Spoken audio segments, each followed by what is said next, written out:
Life of Jesus, a devotional study by Melva Purkis.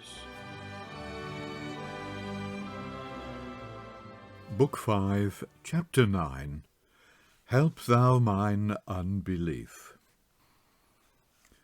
When the morning rays of the sun turned to gold the tops of Hermon, it was in truth the dawning of another day for Jesus and his 3 disciples.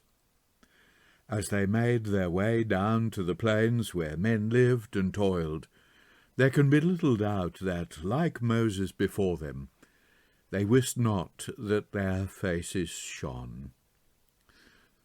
The 3 apostles had been shown something which even their master could not have taught them.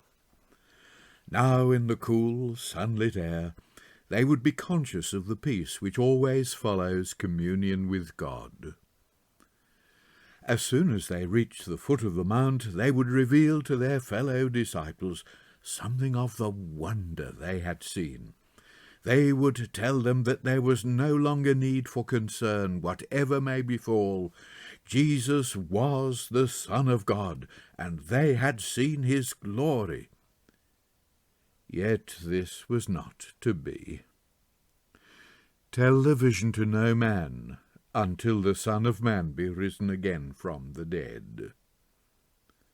This revelation was for them alone. An experience like that cannot be shared. No words could begin to convey what God's glory had revealed. This remains true today. If in God's grace there come moments when Christ enters into our hearts, and we feel the strength of his presence and the power of his love, we are conscious that we have had one experience which we cannot share. There may be times when deep calls unto deep, and on some moorland tor, or in the flickering light of a winter fire, we unexpectedly find ourselves confiding in a kindred soul. These are rare and joyous hours. But such experiences can never be related with the intention of demonstrating the power and beauty of Christ in the human heart. Each one yearns for the hour of visitation and waits in hope and prayer. And one day he comes, and like Peter, James, and John, we find ourselves reluctant to leave the mountain heights and descend to the plains below. It was not surprising that the thoughts of the 3 disciples should be occupied by the things they had witnessed. The scribes had taught that Elijah would be revealed before the coming of the day of the Lord.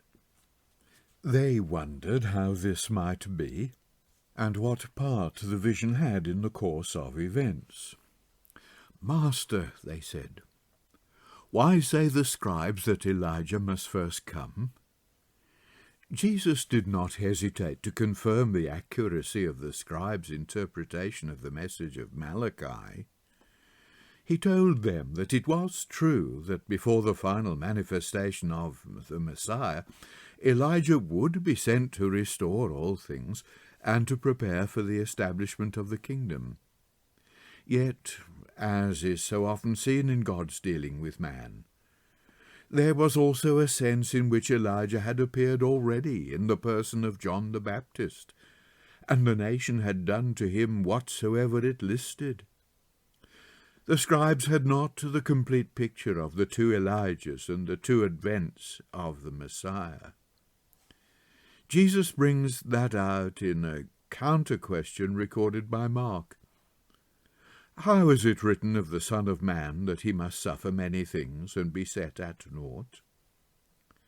If John's work saw the complete fulfillment of the preparation for the Messiah and his kingdom, where is the place of Christ's suffering? The descent of Jesus to the plain bears a striking resemblance to the coming of Moses from the mount. From the glory, harmony, and peace of heaven, he returns to discord, mockery, and unbelief on the earth. Three factors were responsible for the scene which he witnessed. The 9 remaining disciples had lost their Lord, and with him had gone their faith. An urgent case of need had come to test that faith. And the scribes, no longer content for Jesus to come into their midst, had tracked him up the Jordan Valley. A man had brought his terribly afflicted son to be healed, and learning the whereabouts of Jesus, probably from the people of Caesarea Philippi, he came to the foot of the mount, followed by crowds from the city. In the absence of Jesus, the man had appealed to the disciples, but they had proved impotent. This presented a wonderful opportunity for the scribes, who took full advantage of their failure to bring ridicule upon their Lord. So it was that the Son of Man returned from receiving the glory and honour of his Father to encounter the mockery and unbelief of men. His coming had a profound effect upon the people.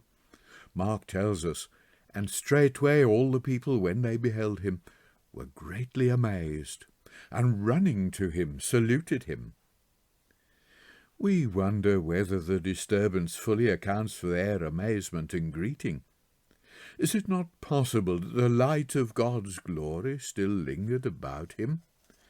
And is it not a significant contrast that when Moses came down from the mount, his shining face brought fear to the people, but the coming of Christ from his Father's presence brought warmth and joy? With his coming the tumult ceased. The scribes were embarrassed by their accusations, the disciples by their failure. "What question ye with them?" But the scribes, so quick to condemn him in his absence, had nothing to say. The explanation was made by the man who was responsible for the disturbances. Kneeling before Jesus, he told him that he had brought his only son, who was pining away in the grip of epilepsy. He was dumb, and so terribly afflicted that he writhed foaming on the earth, gnashing his teeth. "And," he said, "I spake to thy disciples that they should cast him out, and they could not." The cry of Jesus seems to have in it something of the contrast between the mountain heights and this vale of tears, the glory of the Father's presence and the reproach of men. It has in it, too, the yearning for the completion of his work, that all his suffering and discord may cease. It was a cry of protestation which included them all, the mocking scribes, the unbelieving disciples, the anxious father. "O faithless generation, how long shall I be with you? How long shall I suffer you?" But his rebuke was no refusal. His impatience of the wilful need of man was not impatience of his ministry of love. That is inexhaustible. Until death itself is swallowed up in victory, the gracious invitation will remain, "Bring him unto me." Coming to Jesus, the poor youth was seized with a paroxysm such as the Father had described. Jesus watched him as he writhed at his feet. The commotion that had followed the disciples' failure, the challenge of the scribes, the shouting of the people, had made the atmosphere a tense and difficult background for the calm confidence of faith. Jesus sought to bring peace into the disturbed heart of the Father, which would inspire in him that belief which alone would save his Son. Seeking, as he always did, those adequate grounds of faith, Jesus turned to the man and asked him how long he had been like this. "Of a child," he answered, and took the opportunity of telling him more of the effect of the malady on his son. So great was his distress that the boy lost all control of his faculties, often falling into the fire and water. But he cried in sudden entreaty, "If thou canst do anything, have compassion on us and help us." O foolish man, let the greatness of thy need excuse thy faithless heart. As well may he take a bucket to the brink of the fathomless ocean and cry, "If thou canst." With infinite love Jesus turned the question round, and doing so gave him an impetus for faith. He was looking pleadingly at Jesus, yearning to see his son restored. Jesus led him back to the inmost recesses of his own heart. "Do not demand it of me. I am willing." Demand it of yourself. "If thou canst believe." His son was in his hands.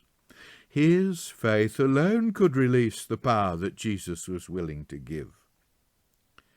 In a moment the man saw it. A spark of grace had been kindled in his heart, and by its light he saw for the first time the depths of his faithlessness. It will always be so. Jesus alone can reveal to us the exceeding sinfulness of sin. He alone can show us the fetters of unbelief chaining us to our prison wall. The father realized he could be his own son's worst enemy. Implicit in that knowledge was his belief in Jesus. He cried out pathetically yet triumphantly, "Lord, I believe. Help thou mine unbelief." Clinging desperately to Jesus, conscious only of his insufficiency, but praying for help, he was, all unknowingly, a wonderful example of true faith. For what can we add to that? Tears of penitence, acknowledgment of weakness, words of profound conviction. These are the ingredients of faith. We hardly need to hear the sequel. "And Jesus rebuked the unclean spirit, and healed the child, and delivered him again to his father." When they were alone, the 9 disciples asked Jesus why they had so dismally failed. "Because of your unbelief," he answered. "For verily I say unto you, if ye have faith as a grain of mustard seed, ye shall say to this mountain, Remove hence to yonder place, and it shall remove, and nothing shall be impossible unto you. Howbeit this kind goeth not out, but by prayer." They had thought that they had faith in him, but it was a profession grown languid in the ebb and flow of daily life. It was not a faith which could win for them a place with their companions on the heights of Hermon, nor save the name of their Lord from shame on the plains below. The faith that Jesus required of them was an intense, vitalizing force, which sought only the kingdom of God and his righteousness, that was sustained by prayer. Faith of that kind, though only as small as the proverbial mustard seed, could remove mountains. The smallest faith, if it is true faith, can overcome the greatest obstacles, because it is the channel which links the believer to the infinite power of God. Without it we can do nothing. With it we can do all